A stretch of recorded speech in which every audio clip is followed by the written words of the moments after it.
days at the stick. From who's got it better than us to brick by brick. It's always the 49ers way, from off-season to game day. Yeah, we talk back. It's the 49ers Cutback.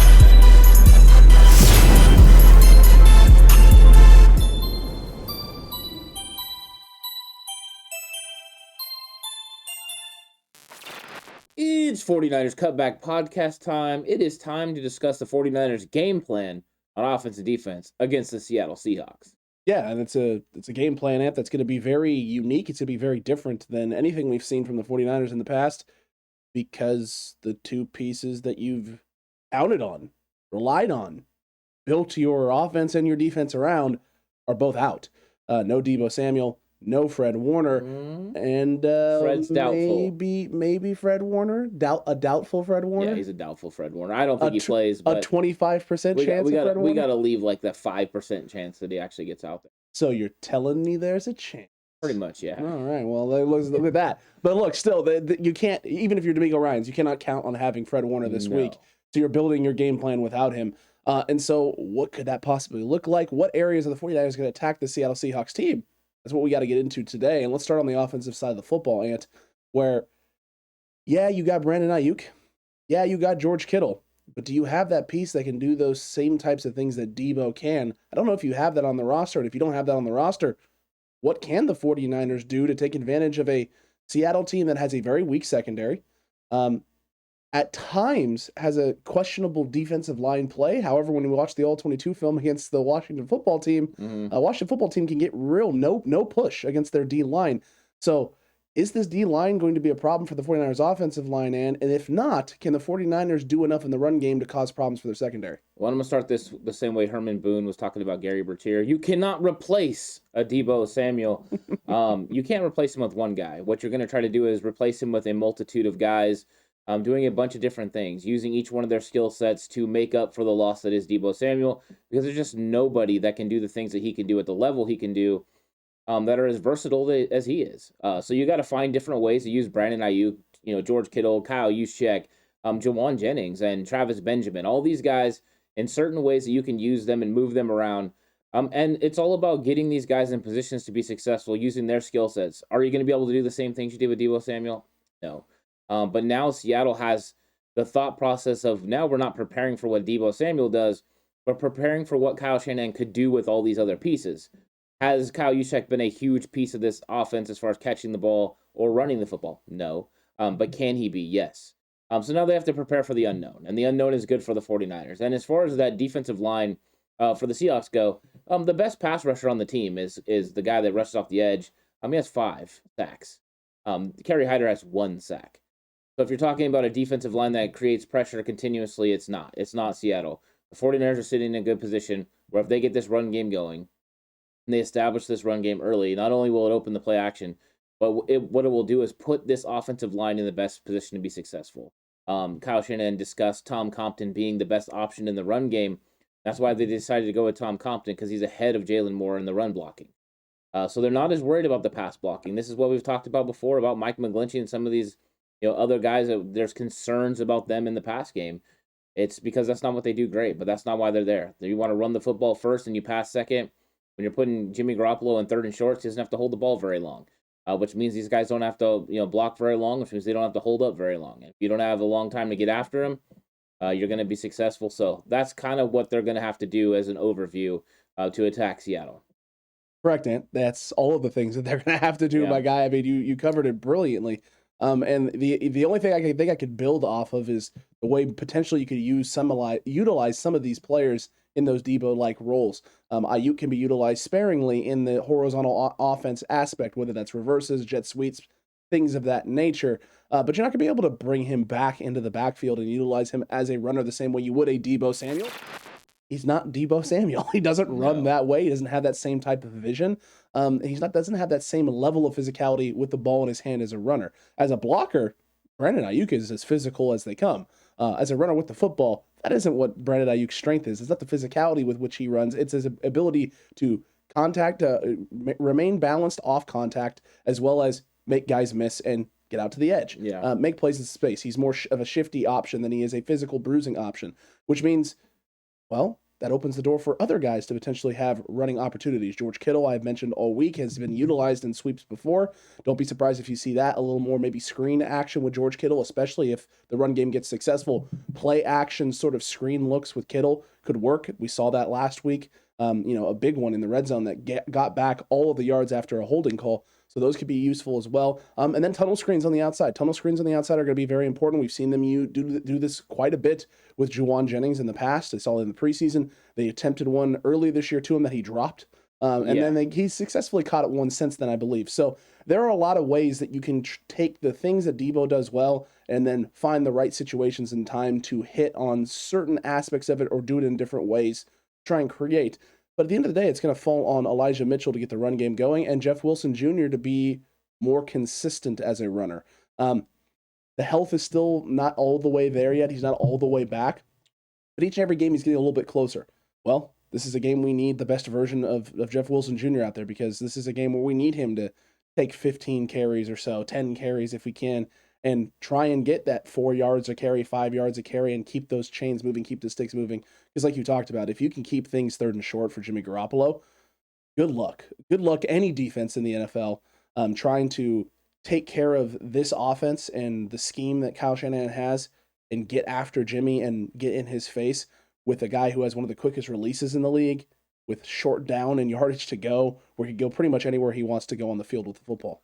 Yeah, and the third and short affords you the opportunity to go RPO. We've seen the 49ers go RPO a little bit recently, especially the way these linebackers are having to jump up into the box and try to stop the run. If it's 3rd and 2, 3rd and 3, you've got Jeff Wilson Jr., Elijah Mitchell in the backfield. There's a fear of run. And if there's a fear of run, then these linebackers have to respect it, especially on a short yardage situation. If they don't, you're going to run for the first down. So once that linebacker jumps up into the box, jumps up towards the line of scrimmage, it leaves that avenue and window for him to be able to throw the ball to one of these receivers. What is the strength of Juwan Jennings? He's a possession receiver. He has strong hands. He can catch the ball, uses his body. So that is an area where he can be successful in the RPO system. He can do that role that Deebo Samuel's been running right now. Deebo's been catching the RPOs. He can do it. Brandon Aiyuk can do it. I expect Aiyuk to get double coverage in those situations. So it's going to have to be Juwan Jennings. And then you put Travis Benjamin out there, and the fear of God is in you that he can go deep. So what that does is freeze one of these defenders running the cover 3 for a split second. And we all know a cover 3 beater is anything to the corner with a hook or stop route underneath. Anything like that is a beater. So you're going to run those situations. You're going to try to take advantage. Try to see if these linebackers are going to be able to stay in their zone and take away the things that they need to take away in that curl to flat region. I don't know if they're going to be able to do it. So you know what you're going to see from Seattle, and that's what's the nice part about the 49ers is they understand what they're looking at. Now you can scheme accordingly using the talent that you have. So I see avenues that they can use their talent and get after it. And one of the big weapons is George Kittle, and George Kittle is going to be the biggest weapon that he's been all season long. He is a mismatch problem for this team. They cannot cover him one-on-one with Bobby Wagner. They can't cover him one-on-one with Jamal Adams. So that means they have to be in zone, which he's very, very good at finding his area where he wants to sit down. Phenomenal. Or they can try to double him. And if they try to double him, that means you are going to have one-on-one matchup somewhere. Is that going to be Brandon Aiyuk? Is that going to be Elijah Mitchell out of the backfield? Is that going to be Kyle Juszczyk on a linebacker? Is that going to be Travis Benjamin running a deep route against a corner? All those situations are positive for the 49ers, so you can't take it all away. So pick your poison. All Jimmy Garoppolo has to do is decide which one is the one that he wants to hit at that moment by how they're playing. And as long as he's able to do that and decipher what the defense is showing him, the 49ers are going to have a lot of times where they can be successful against the Seattle defense. 100%. I think the only good news for Jimmy Garoppolo is that Seattle as a team has a tendency to show cover 3 and run cover 3. They don't tend to disguise very often, which makes your reads a whole heck of a lot easier. It's a lot easier to game plan this week. The job of Jimmy Garoppolo becomes a lot easier if a team is struggling to diagnose and disguise what it is that they're wanting to run. That's what Minnesota did well last week. Jimmy had some misses early in this game and was uncomfortable at times early in this game and was holding the football longer than he'd like to because it did a pretty good job of disguising. Harrison Smith has shown that cover 2 drop and then sink back into that cover 1 robber look a lot this year. And in fact, I saw a stat, the last 3 weeks, he has 3 picks off the same coverage. So he's done a really good job of disguising it. And that's where a lot of quarterbacks in the league have troubles. We've seen Tom Brady struggle this year with that. Young quarterbacks in the league struggle with this. This is it's an area that if you do correctly as a defense, you make the life extremely difficult for the quarterback of the opposing football team. Something that D'Amico Ryans has done really well against a lot of quarterbacks, including Russell Wilson earlier this year.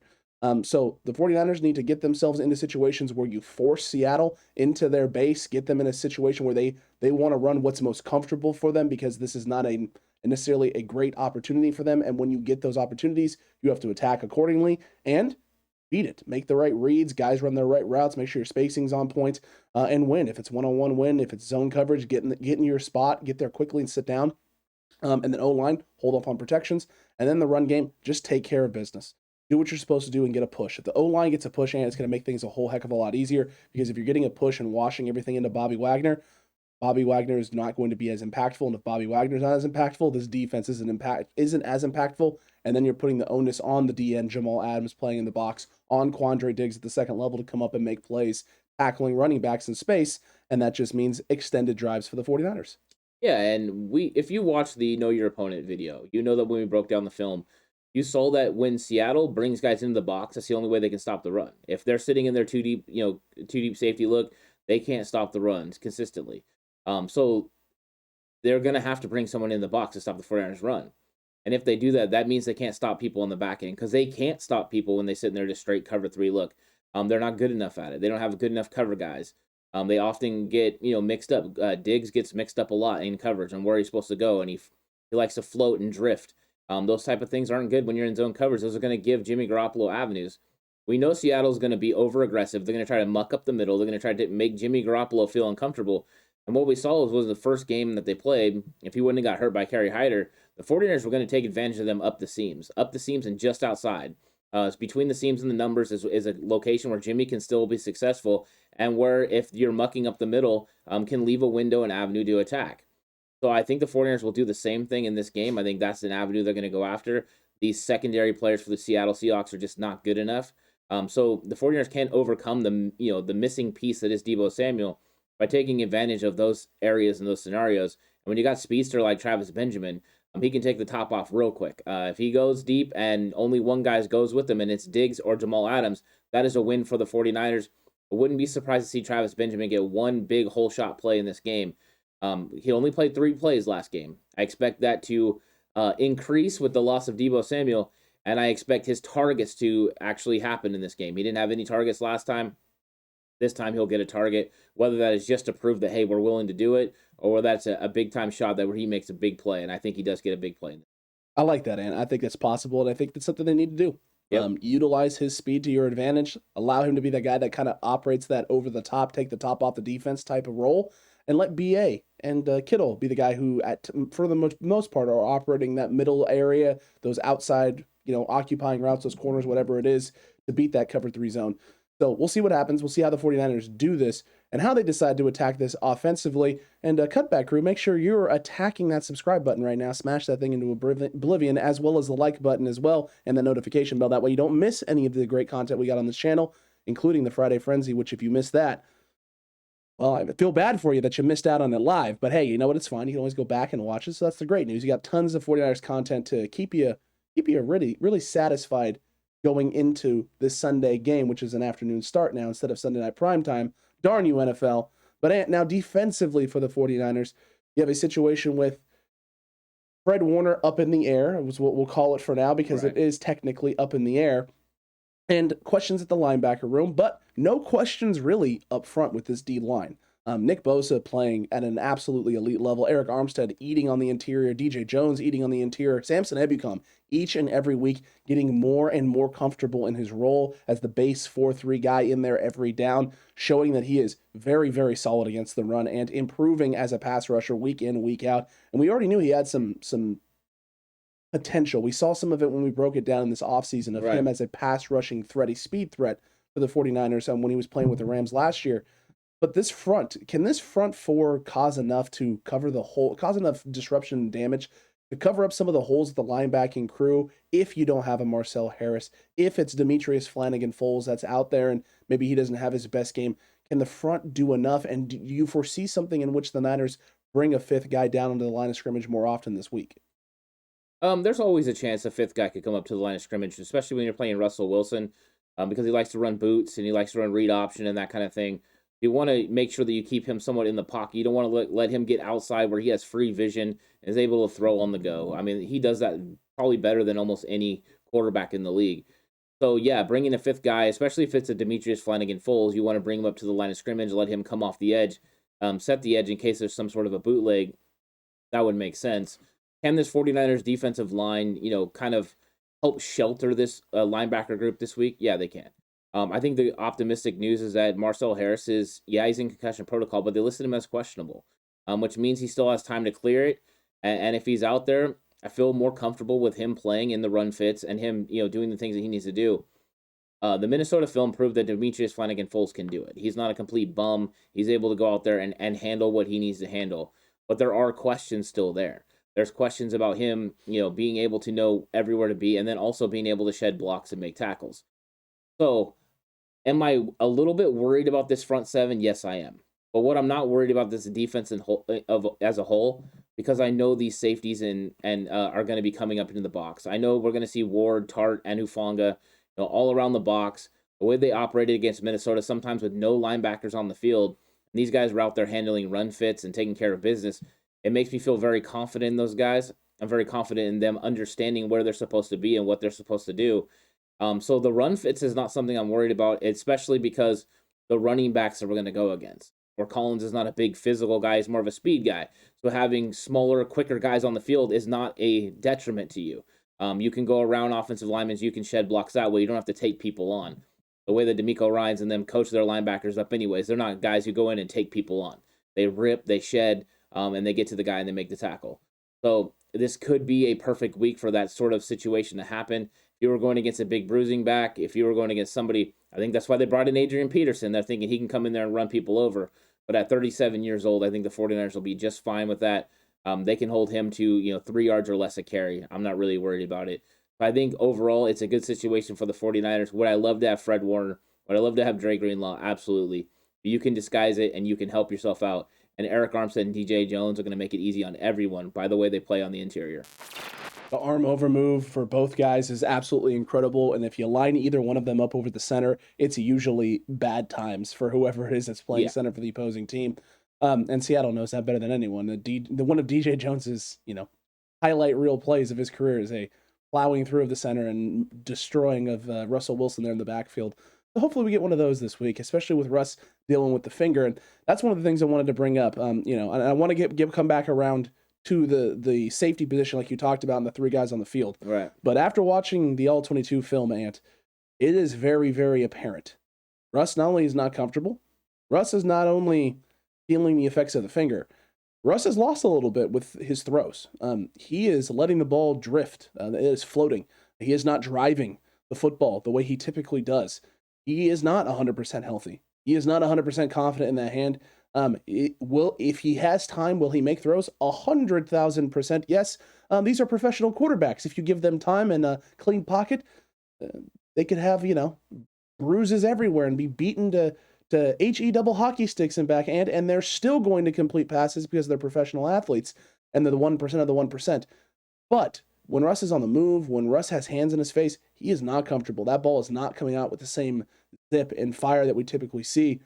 And that leaves some very interesting possibilities for the 49ers, because if you can get this guy on the move with pressure, maybe some of that magic that we typically see from Russ, those off the back foot throws with a guy on his face and someone taking him to the ground, those plays don't happen. And if those plays aren't happening, that takes a little bit of the mystique off of this Seattle offense. Yeah, I was listening to 49er Fogies on YouTube, and Gary was talking about this, and he called it the rudder, and I thought that was a good way to call it. Nice. The rudder on the football, and that's 100% as he's guiding this ball. It's a little bit off with the finger. So shout out to Gary for that. Well done. I think that is something that you have to take into account. Now, I think you're going into this game and you're prepared to play Russell Wilson as peak 100%, the greatness that is Russell Wilson, and you're going to play it that way. And what you're hoping is that along the way, you're going to make this guy uncomfortable enough to make those big pivotal mistakes.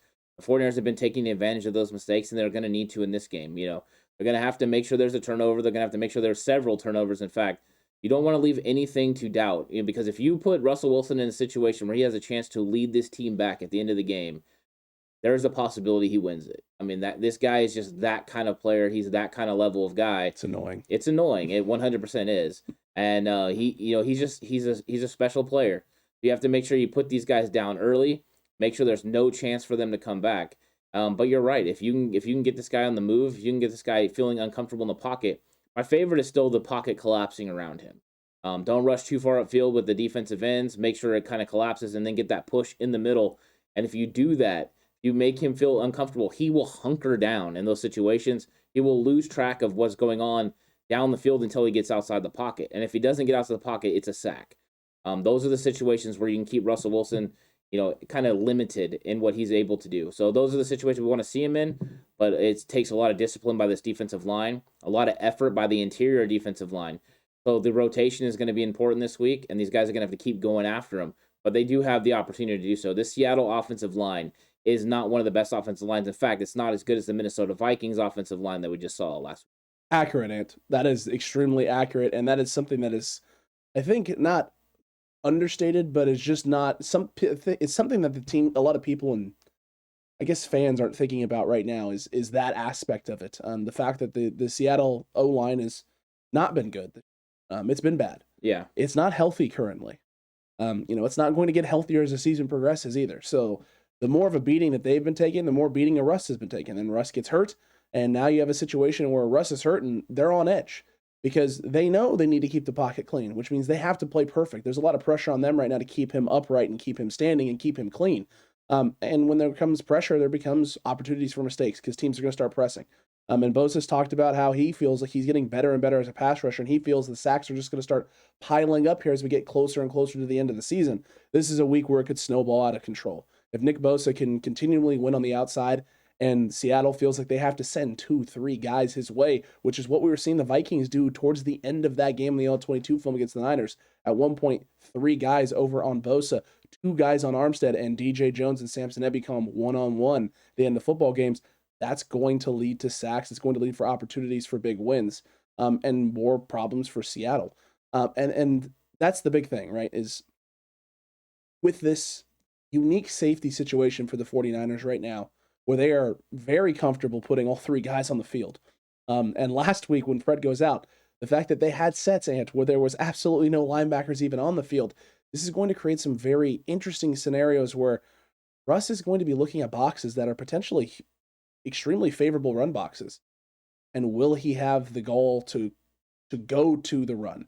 If they've been running the ball heavy all game long and the Niners, it's a passing or, second and medium and it's a passing down potentially, and the Niners give him the favorable run box, is he going to want to check out into the run and get them into a running situation and let them pound the football? Or is he going to want to cook?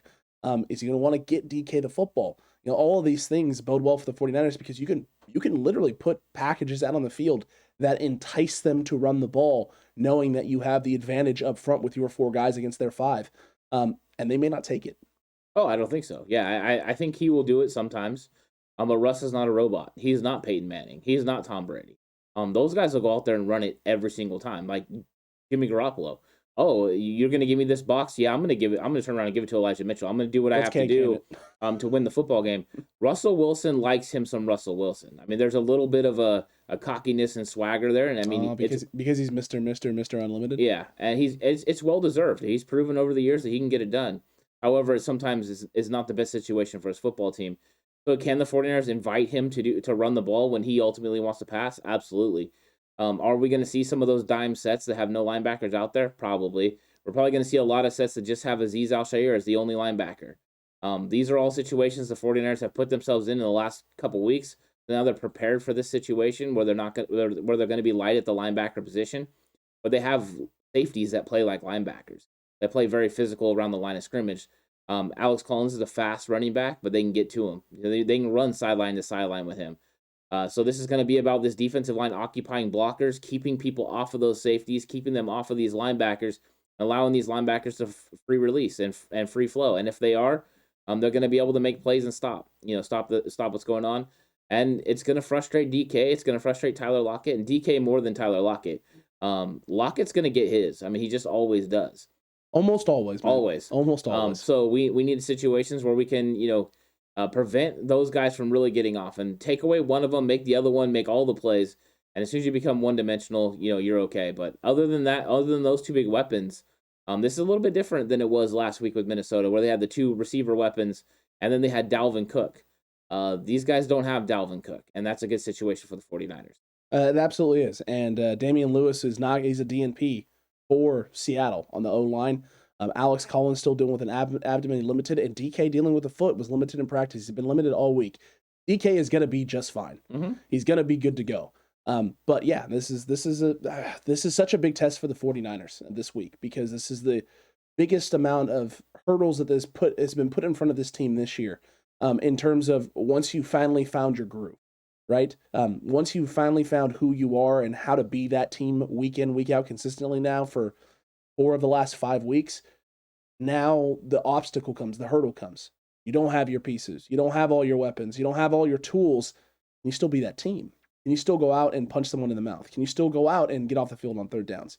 Can you still go out and have big run stops and be a team that, puts teams in those 3rd and mediums, 3rd and long situations so that you have better chances to get off the football field? Can you not shoot yourself in the foot consistently with inexperience out there?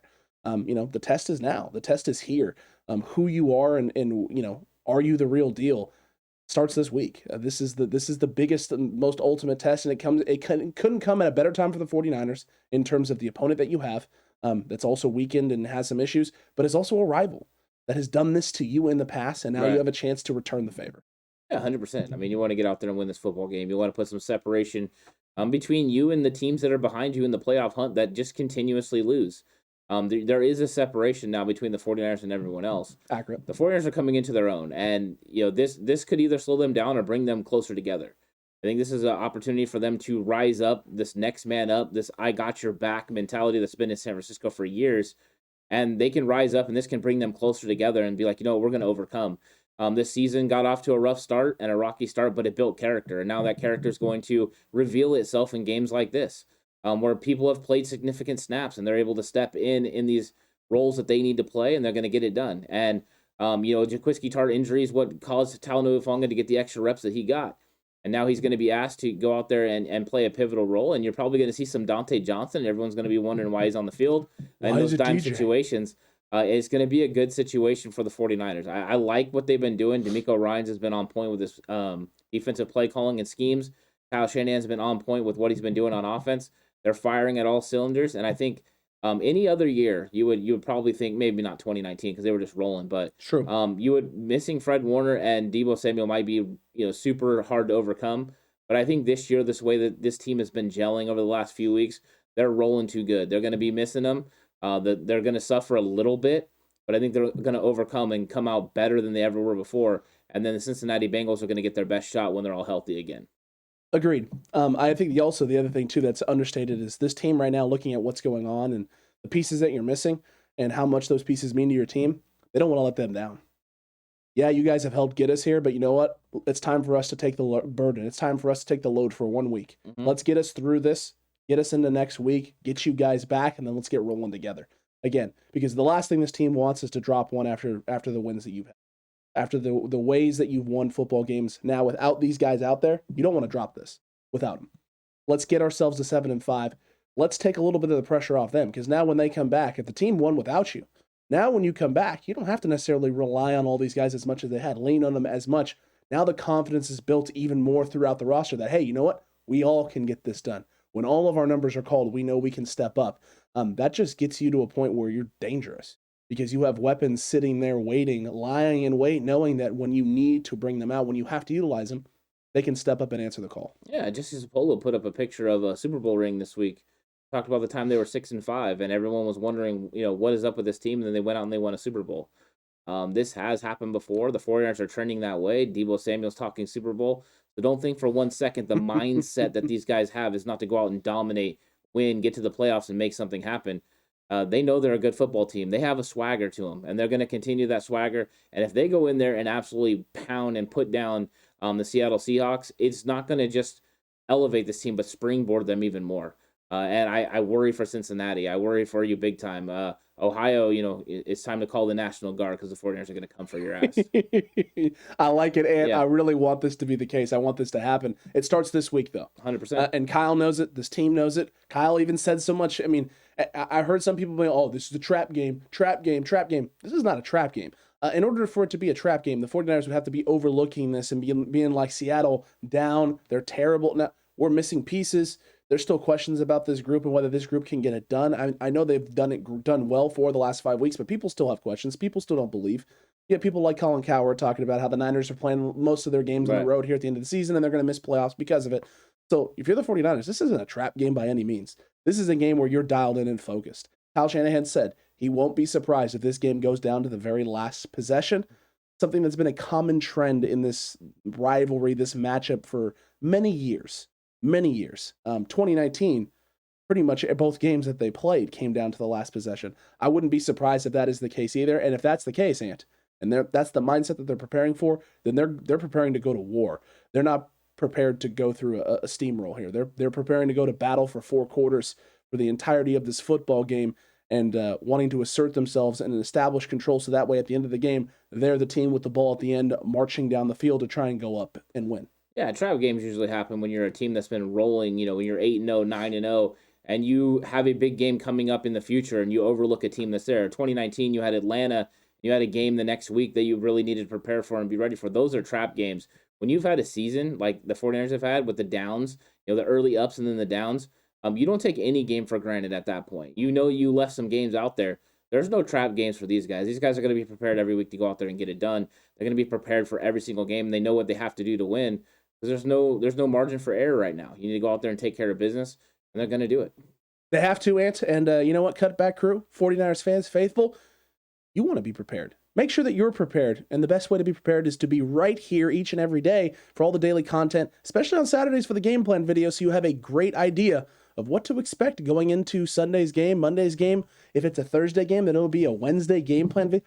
God, man, can you imagine when we have to do that week? Tennessee Titans. Oh my gosh, that's gonna be a crazy week, Ant. It's gonna be a crazy week. They're gonna get all of their content front loaded. Yeah, it's a Christmas week as well. It's a Christmas week. The end of that week, I'm sure everyone's going to be busy. Christmas Eve on that Friday. Accurate.